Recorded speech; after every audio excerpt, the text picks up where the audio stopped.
tous les 2 dit qu'il y avait une forme de confiscation du discours sur l'exercice du métier, en tout cas dans le métier de bibliothèque.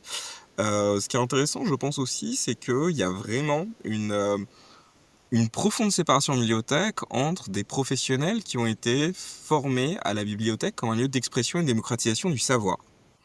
Des gens dont l'un des cœurs idéologiques du métier, c'est comment est-ce qu'on répartit le plus égalitairement possible le savoir. Et en même temps, absolument aucune possibilité, j'exagère bien sûr, mais au final des espaces assez restreints, de parler du métier, d'échanger en fait autour du métier.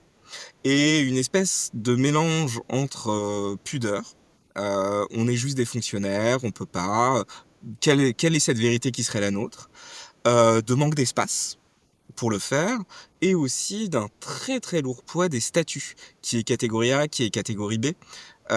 Et c'est vrai que je pense, moi je sais, c'est un peu la petite histoire qu'on raconte souvent, mais au début on a fait ce podcast aussi parce qu'on voulait faire des vannes entre copains, et que ça nous bottait bien, et que ça manquait d'espace.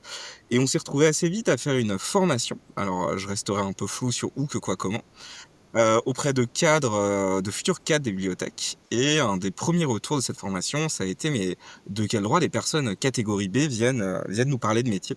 Et c'est vrai que je crois que j'ai vécu une forme de radicalisation. C'est exactement ça, ouais. En fait, là, Quentin, tu as dit beaucoup de choses, parce que